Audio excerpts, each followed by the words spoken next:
Hi friends, welcome to Salem Padma சமையல். இன்றைக்கி என்ன பார்க்க போகிறோன்னா, இட்லி, தோசை, பணியாரம், ஊத்தாப்பத்துக்கெலாம் தொட்டுக்கிற மாதிரி ஒரு சூப்பரான வேர்க்கடலை சட்னி. இது பார்த்திங்கன்னா தேங்காய் இல்லாமல் செய்ய போகிறோம். கொஞ்சம் டேஸ்ட்டும் டிஃப்ரெண்ட்டாக இருக்கும். வாங்க வீடியோக்குள்ளே போகலாம். அதுக்கு முன்னாடி நம்ம சேனலை இப்போ தான் புதுசாக பார்க்குறீங்கன்னா சப்ஸ்கிரைப் பண்ணிக்கோங்க. பக்கத்துக்கு இருக்கிற பெல் பட்டனையும் கிளிக் பண்ணிக்கோங்க. இப்போ பாருங்கள், நான் பேன் வச்சுருக்கேன். பச்சை வேர்க்கடலை அரை கப் அளவுக்கு எடுத்துருக்கேன். அதை சேர்த்து நான் வறுத்துக்கிறேன். வறுத்த வேர்க்கடலையாக இருந்தால் லைட்டாக மட்டும் நீங்கள் சூடுபடுத்திக்கோங்க. இப்போ பாருங்கள், வேர்க்கடலை வறுபட்டுருச்சு. இப்போ நான் இதை பிளேட்டில் கொட்டி இந்த தோலை மட்டும் எடுத்து வச்சுக்கிறேன். இப்போ மறுபடியும் பேன் வச்சுருக்கேன்.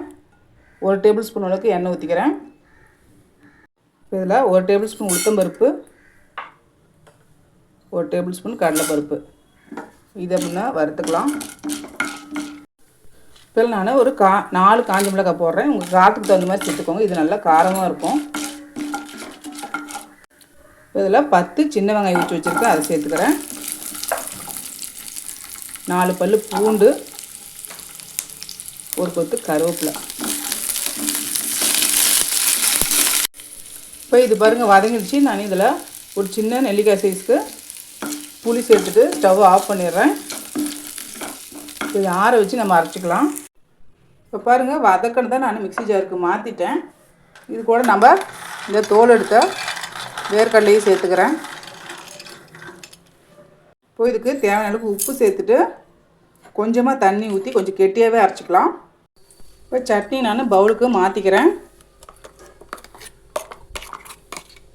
இப்போ தேவையான அளவு தண்ணி ஊற்றி அலசி ஊற்றி இப்போ தண்ணி நமக்கு தேவையான அளவுக்கு சேர்த்துக்கலாம். இப்போ இதெல்லாம் நான் கடுகு, உளுந்து, கருவேப்பிலை, காஞ்ச மிளகாய் தாளித்து கொட்டிக்கிறேன்.